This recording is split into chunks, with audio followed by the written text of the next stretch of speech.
ಕಥೆಯೊಂದು ಕಾಡಿದೆ ಹಿತವಾಗಿದೆ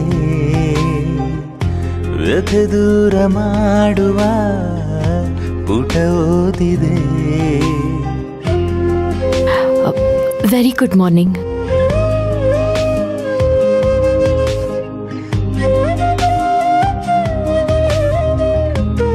ಈ ಹೆಸರೆಲ್ಲ ನನ್ನ ಕೈ ಮೇಲೆ ಬರ್ದಿದ್ದು ಪೂರ್ಣಿ. ನನ್ನ ಹತ್ರ ಯಾಕೆ ಹೇಳ್ತಾ ಇದ್ಯಾ? ನಾನು ಇದನ್ನೆಲ್ಲ ಏನು ಕೇಳಲೇ ಇಲ್ವಲ್ಲ. ಹೇಳಬೇಕು ಅನ್ನಿಸ್ತು, ಅದಕ್ಕೆ ಹೇಳ್ದೆ.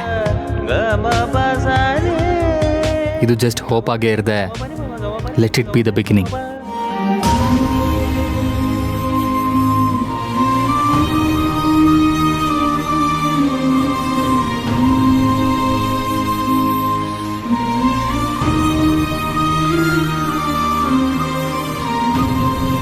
ನಿನ್ ತಲೆಯಲ್ಲಿರೋ ಯೋಚನೆ ನೀರಲ್ಲಿ ಮುಳುಗಿಸ್ತಿದ್ಯೋ ಅಥವಾ ಬರೀ ಕಾಲಲ್ಲಿ ಮುಳುಗಿಸ್ತಿದ್ಯೋ ಬ್ರೋ?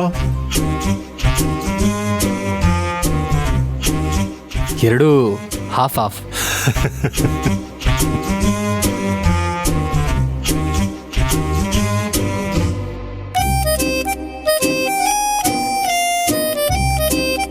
ಹಾಫ್ ಹಾಫ್ ಅಂದರೆ ಪೂರಾ ಕ್ಲಾರಿಟಿ ಸಿಕ್ಕಿಲ್ಲ ಅಂತ ಆಯ್ತು. ಆದರೆ ನಿನ್ನ ನೋಡಿದ್ರೆ ಪೊಯೆಟಿಕ್ ಮೂಡಲ್ಲಿ ಕೂತಿದ್ಯಾ. ಮೈಂಡಲ್ಲಿ ಶೋಕಗೀತೆ ಪ್ಲೇ ಆಗ್ತಿದ್ಯಾ ಅಥವಾ ಲವ್ ಸಾಂಗ್ ಪ್ಲೇ ಆಗ್ತಿದ್ಯಾ? ಹೋಗ್ಲಿ ಬಿಡು. ಇವತ್ತು ಆಫೀಸ್ ಹೆಂಗಿತ್ತು? ಅಲ್ಲ ಅವಳು ಹೆಂಗಿದ್ಲು? ಆಸ್ ಯೂಶುವಲ್ ಅವಳು ಮಾತ್ರ ಸ್ಟ್ರಾಂಗ್ ಅಂಡ್ ಕಾನ್ಫಿಡೆಂಟ್ ಆಗಿದ್ಲು ಅಣ್ಣ.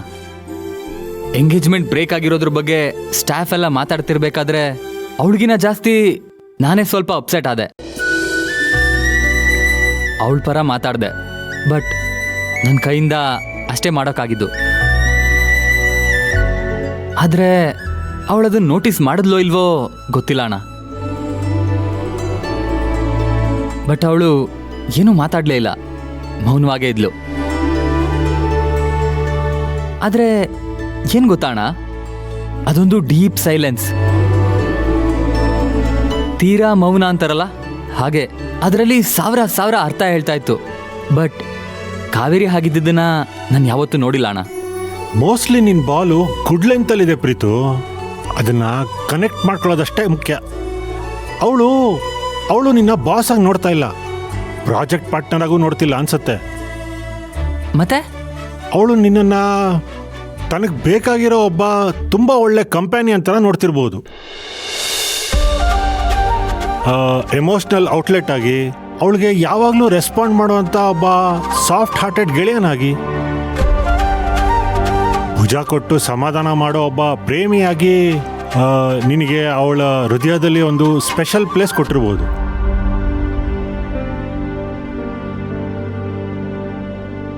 ನಾನು ಆ ರೀತಿಯೆಲ್ಲ ಅಸ್ಯೂಮ್ ಮಾಡ್ಕೋತಾ ಇಲ್ಲ ಅಣ್ಣ. ಬಟ್ ಒಂದು ಹೋಪ್ ಮಾತ್ರ ಇದೆ. ಆದರೆ ಈ ಸಲ ಅದು ಹೋಪಾಗೆ ಉಳ್ಕೋಬಾರ್ದು ಅಂತ ಅನ್ಕೊಳ್ತಾ ಇದ್ದೀನಿ ಅಷ್ಟೇ. ಪ್ರೀತು, ನೀನು ಕಾಫಿ ಕುಡಿಯುವಾಗ ದೊಡ್ಡ ವೇದಾಂತಿ ಥರ ಮಾತಾಡ್ತೀಯ ನೋಡು. ನೀನೇನು ಕಮ್ಮಿನ ಅಣ್ಣ? ಕ್ರಿಕೆಟ್ ಬಿಟ್ಟು ಕಿಡ್ಸ್ ಪೋಯಟ್ರಿ ಓದಿರೋರ ಥರ ಮಾತಾಡ್ತಾ ಇದೆಯಾ.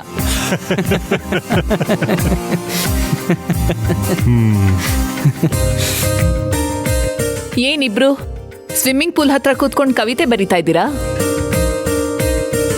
ಹಾಗಲ್ಲ ಅಕ್ಕ, ಇಬ್ರು ಕೂತ್ಕೊಂಡು ಸುಮ್ಮನೆ ವಿಟಮಿನ್ ಡಿ ತಗೋತಾ ಇದ್ವಿ. ವಿಟಮಿನ್ ಡಿ ತಗೊಳ್ಳೋದು ಬೆಳಿಗ್ಗೆ ಸೂರ್ಯ ಇರುವಾಗ, ಸೂರ್ಯ ಮುಳುಗ್ಬೇಕಾದ್ರೆ ಅಲ್ಲ. ಓ ಹೌದಲ್ಲ, ಮರ್ತೇ ಹೋಗಿತ್ತು. ಸರಿ, ಬಿಸಿ ಬಿಸಿ ಸ್ನ್ಯಾಕ್ಸ್ ರೆಡಿ ಇದೆ, ಇಬ್ರು ಒಳಗಡೆ ಬನ್ನಿ, ತಿನ್ಬೋದು. ಪ್ರೀತು, ಬಜ್ಜಿ ರೆಡಿ ಆಗ್ತಿದೆ. ಪ್ರೀತು, ನಮ್ಮಕ್ಕ ಒಂಥರ ಈ CCTV ಬಾಂಬ್ ಇದ್ದಾಗೆ. ನಾವು ಯಾವಾಗಲೂ ಅವಳು ಸರ್ವೇಲೆನ್ಸಲ್ಲೇ ಇರ್ತೀವಿ. ಹುಷಾರಾಗಿರ್ಬೇಕು. ಹಾಗೆ ಅವಳ ಹತ್ರ ಮಾತಾಡ್ತಿರ್ಬೇಕಾದ್ರೆ ಯಾವಾಗಲೂ ಬಾಯಲ್ಲಿ ಒಂದು ಫಿಲ್ಟರ್ ಹಾಕೊಂಡೇ ಇರಬೇಕು.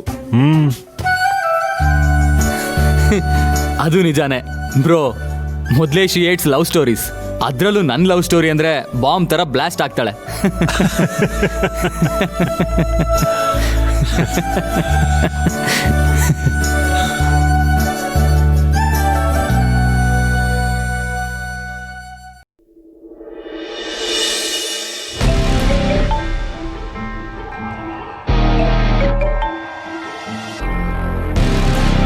ಹೇಳು ಮಲ್ಲಿಕಾ, ಹೌ ಆರ್ ಯು? ಚೆನ್ನಾಗಂತೂ ಇಲ್ಲಪ್ಪ. ನೀನ್ ಚೆನ್ನಾಗಿದ್ದೀನಿ ಅಂತ ಯಾವತ್ತೂ ಹೇಳಿಲ್ವಲ್ಲ. It's most expected. ಸರಿ, ಈಗೇನಾಯ್ತು? ನನಗಾಗ್ತಿರೋ ಹಿಂಸೆಗೆ ನಾನಿನ್ನೂ ಬದುಕಿರೋದೇ ಹೆಚ್ಚು ಗೊತ್ತಾ ನಿಮ್ಗೆ? ಶಟಪ್ ಮಲ್ಲಿಕಾ, ಯಾವಾಗ್ಲೂ ಬೆನ್ನಿಂದೆ ಚೂರಿ ಹಾಕಿ ಓಡೋ ಹೇಡಿ ಥರನೇ ಮಾತಾಡ್ತೀಯಲ್ಲ. ಅಪ್ಪ, ನಾನು ಎಷ್ಟು ಟ್ರೈ ಮಾಡ್ತಿದ್ರು ನಾನು ಅನ್ಕೊಂಡಿದ್ ಒಂದು ಆಗ್ತಿಲ್ಲಪ್ಪ. ಮತ್ತಿನ್ನೇನ್ ಮಾಡ್ಲಿ ಹೇಳು ನೀನೆ. ಇವಾಗ ಏನಾಗ್ಲಿಲ್ಲ ಅಂತ ಇಷ್ಟೆಲ್ಲ ಮಾತಾಡ್ತಿದ್ಯಾ? ಅಪ್ಪ, ನೀವಂತೂ ನಮ್ಮ ಮನೆಗೆ ಬಂದಾಗ ಏನ್ ಐಡಿಯಾ ಕೊಟ್ಟಿದ್ರಿ ನೆನ್ಪಿಸ್ಕೊಳ್ಳಿ. ಈ ಮನೇಲಿರೋರ್ನೆಲ್ಲ ಚೆನ್ನಾಗಿ ನೋಡ್ಕೋ, ಎಲ್ಲರ ವಿಶ್ವಾಸನೂ ತಗೋ ಅಂತ ತಾನೇ. ಹಾಗ್ ಮಾಡಿದ್ರೆ ನೀನೇನ್ ಅನ್ಕೊಂಡಿದ್ಯಾ ಎಲ್ಲ ಕೆಲಸ ಆಗತ್ತೆ ಅಂತ ಹೇಳಿದ್ರಿ ಅಲ್ವಾ? ಹೌದು. What's wrong with that? ಅಪ್ಪ, ನೀವ್ ಹೇಳ್ದಾಗೆ ಬೆಳಗ್ಗೆ ಎದ್ದಾಗಿಂದ ರಾತ್ರಿ ಮಲಗೋವರೆಗೂ ನನ್ ಶಕ್ತಿ ಮೀರಿ ಎಲ್ಲರ ಮುಂದೆ ಈ ಮನೇಲಿ ಡ್ರಾಮಾ ಮಾಡ್ದೆ. ಯಾವ ಲೆವೆಲ್ಗೆ ಗೊತ್ತಾ ನಿಮ್ಗೆ? ಒಂದ್ ದೊಡ್ಡ ಅವಾರ್ಡ್ ಸಿಕ್ಕೋ ಲೆವೆಲ್ಗೆ. ಅದಕ್ಕೆ ಪ್ರತಿಫಲ ಏನ್ ಸಿಕ್ತು ಅಂತ ಗೊತ್ತಾ ನಿಮ್ಗೆ? ಹಾ, ಮತ್ತೆ ಇದೇ ಮನೆಯಲ್ಲಿ ಕಸ ಮುಸ್ರೆ ತಿಕ್ಕೊಂಡು ಬಿದ್ದಿರೋ ಕೆಲ್ಸ. ಏನಾಯ್ತು ಅಂತ ಸ್ವಲ್ಪ ಬಿಡ್ಸಿ ಹೇಳು. ಅಪ್ಪ, ನಾನು ಒಳ್ಳೆಯವಳಾದ್ರೆ ಮಾವಂಗೆ ನನ್ ಮೇಲೆ ಒಳ್ಳೆ ಒಪಿನಿಯನ್ ಬಂದು ಕಾನ್ಫಿಡೆನ್ಸ್ ಬಂದು ಈ ಮನೇಲಿ ಮಾಡೋ ಕೆಲ್ಸ ಬಿಡಿಸಿ ಆಫೀಸಲ್ಲೇ ಒಂದು ಒಳ್ಳೆ ರೆಸ್ಪಾನ್ಸಿಬಿಲಿಟಿ ಇರೋ ಪೋಸ್ಟ್ ಕೊಡ್ತಾರೆ ಅಂತ ಕನ್ಸ್ಕೊಂಡಿದ್ದೆ. ಅದಕ್ಕೆ ನೀವ್ ಹೇಳ್ದಾಗೆಲ್ಲ ನಡ್ಕೊಂಡೆ ಅಪ್ಪ. ನಾನ್ ಆಫೀಸಿಗೆ ಹೋಗೋದಿರ್ಲಿ, ಈಗ ಮಾವನೇ ಆಫೀಸಿಗೆ ಹೋಗಕ್ ಶುರು ಮಾಡಿದ್ದಾರೆ. ಅದ್ರ ಜೊತೆಗೆ ನನ್ ನಿರೀಕ್ಷೆಗ್ ಮೀರಿ ಎಲ್ಲಾನು ನನ್ ವಿರುದ್ಧವಾಗಿ ನಡೀತಿದೆಪ್ಪ. ಅಪ್ಪ, ಆ ಕಾವೇರಿದು ಎಂಗೇಜ್ಮೆಂಟ್ ಕ್ಯಾನ್ಸಲ್ ಆಯ್ತು. ಆ ಪೀಡೆ ಯಾವ ಫಾರಿನ್ಗೂ ಹೋಗ್ದೆ ಮತ್ತೆ ವಿಶ್ವಾಂಬರ ಕಂಪ್ನಿಲೇ ಉಳ್ಕೊಂಡು ನಮ್ ಪ್ರಾಣ ತಿನ್ನೋದಕ್ಕೆ ರೆಡಿ ಆಗಿದ್ದಾಳೆ. ಅವಳ್ದು ಯಾರ್ದೋ ಎಂಗೇಜ್ಮೆಂಟ್ ನಿಂತೋಯ್ತು ಅಂತ ನೀನ್ ಯಾಕೆ ಟೆನ್ಷನ್ ಮಾಡ್ಕೋಬೇಕು ಮಲ್ಲಿಕಾ? ಅಪ್ಪ, ನಿಮಗೆ ಅವಳ ಬಗ್ಗೆ ಗೊತ್ತಿಲ್ಲ. ಪ್ರೀತು ನಮ್ ತೇಜುನ ಓವರ್ಟೇಕ್ ಮಾಡೋದಕ್ಕೆ ಮೇನ್ ರೀಸನ್ನೇ ಆ ಕಾವೇರಿ. ಅವಳಿಲ್ಲ ಅಂದಿದ್ದಿದ್ರೆ ಆ ಪ್ರೀತು ಟುಸ್ಪಾಟಾಕಿ ಆಗ್ತಿದ್ದ. ಅವಾಗ ನಾನು ಅಥವಾ ತೇಜು ಆ ಪ್ರೀತುನೇ ಓವರ್ಟೇಕ್ ಮಾಡ್ಬೋದಾಗಿತ್ತು. ಆದ್ರೆ ಇವಾಗ ಯಾವ ಚಾನ್ಸು ಇಲ್ಲ ನಮಗೆ. ಅವಳಿಲ್ಲೇ ಉಳ್ಕೊಂಡು ಈ ಮನೆಗೆ ಸೊಸೆಯಾಗಿ ಏನಾದ್ರೂ ಬಂದ್ರೆ ಈ ಮನೆಯಲ್ಲೂ ಅಧಿಕಾರ ನಡೆಸೋ ಚಾನ್ಸ್ ಇದೆ. ಓಹೋ, ನಿನ್ ಟೆನ್ಷನ್ ಅದಾ?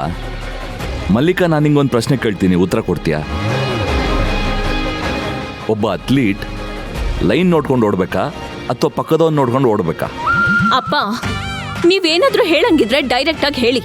ಈ ಗೊಂದಲದಲ್ಲಿ ನನ್ನ ತಲೆಗೆ ಹುಳ ಬಿಡಬೇಡಿ ನೀವು. ನೋಡೋ, ಯಾರು ತನ್ನ ಲಿಮಿಟ್ ಮತ್ತೆ ಗುರಿ ನೋಡ್ಕೊಂಡು ಓಡ್ತಾನೋ ಅವನೇ ಗೆಲ್ಲೋದು.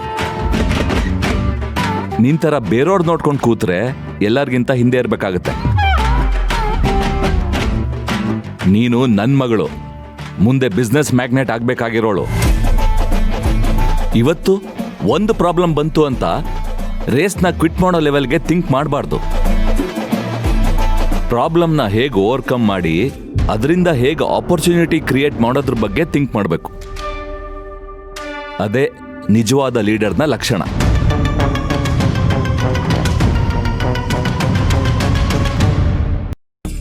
ಅಪ್ಪ, ಕಾವೇರಿ ತುಂಬಾ ಬ್ರಿಲಿಯಂಟ್ ಇದ್ದಾಳೆ ಅಪ್ಪ. ಹಾಗಾದ್ರೆ ನೀನ್ ದಡ್ಡಿನ? ಮರಕ್ಕಿಂತ ಮರ ದೊಡ್ಡದು. ನಮ್ ಶತ್ರುಗಳಿಗಿಂತ ನಮ್ ಬುದ್ಧಿ ದೊಡ್ಡದಾಗಿರ್ಬೇಕು. ಥಿಂಕ್ ಹೈ, ಲಿವ್ ಹೈ ಅನ್ನೋ ತರ ಇರಬೇಕು. ಆ ಆಟಿಟ್ಯೂಡ್ ಇದ್ರೆ ಮಾತ್ರ ಧೈರ್ಯವಾಗಿ ಎಲ್ಲದನ್ನು ಎದುರಿಸಕ್ಕಾಗೋದು ಮಲ್ಲಿಕಾ. ಆದ್ರೂ ಅಪ್ಪ, ನೋಡು, ಮೊದಲು ಈ ಟೆನ್ಷನ್ ಎಲ್ಲ ಬಿಟ್ಟಾಕು. ನೀನು ನಿನ್ ಮನೆಯವ್ರ ಜೊತೆ ಮೊದಲು ಹೇಗಿದ್ಯೋ ಈಗಲೂ ಅದೇ ತರ ಇರೋ ತರ ಮೇಂಟೈನ್ ಮಾಡು. ನಾನು ನಾಳೆ ಹೊಸ ಸ್ಟ್ರಾಟಜಿ ಜೊತೆ ಬಂದು ನಿನ್ ಜೊತೆ ಮಾತಾಡ್ತೀನಿ. ಓಕೆ? ಓಕೆ ಅಪ್ಪ. ನಾನು ಸರಿ ಮಾಡ್ತೀನಿ ಅಂತ ಹೇಳಿದ್ನಲ್ಲ, ಕಮಾನ್, ಈಗಾದ್ರೂ ಟೆನ್ಷನ್ ಬಿಟ್ಟು ಮಾತಾಡೋ. ಇವಾಗ ಮನ್ಸು ನಿರಾಳ ಆಯ್ತು. ಥ್ಯಾಂಕ್ ಯು ಅಪ್ಪ. ಸರಿ Mallika, good night. Good night ಅಪ್ಪ, ಬಾಯ್.